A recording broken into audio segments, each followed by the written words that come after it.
కాబట్టి మనం ఆ రీతిగానే దేవుని ఆరాధించినప్పుడు దేవుడు సంతోషించే దేవుడిగా ఉంటాడని కూడా మనం ఎరుగుదాం.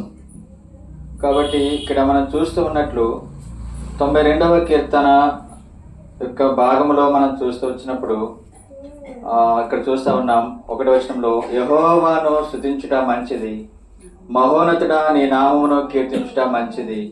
ఉదయమున నీ కృపను, ప్రతి రాత్రి నీ విశ్వాస్యతను 10 తంతుల స్వరమండలముతో గంభీర ధ్వని గల సితారతోను ప్రచురించుట మంచిది. ఎందుకనగా యెహోవా నీ కార్యము చేత నీవు నన్ను సంతోషపరచుచున్నావు, నీ చేతి పనులను బట్టి నేను ఉత్సాహించుచున్నాను.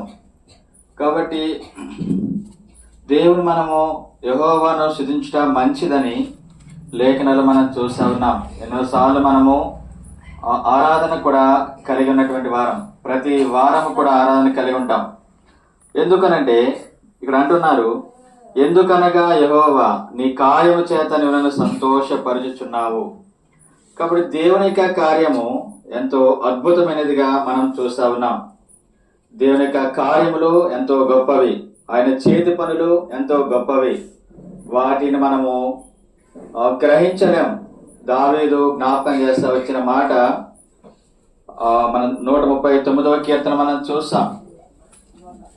నా అంతరేంద్రములు కలగజేసిన వాడవు నీవే అని మనం చూస్తాం. కాబట్టి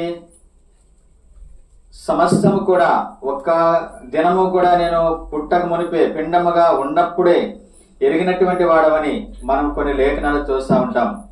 అలాగే ఇంకో విషయం మనం చూస్తాం, ఇర్మియా గ్రంథం 1వ అధ్యాయం 5వ వచనంలో మనం చూస్తాం, గర్భంలో రూపింపడక మునిపే నేను ఎరిగి తిని అన్నాడు.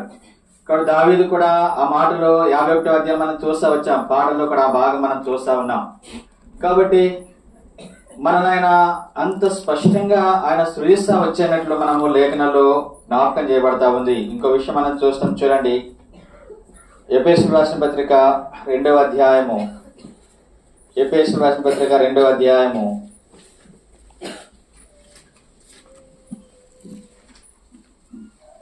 10వ వచనం మనం చూస్తాం.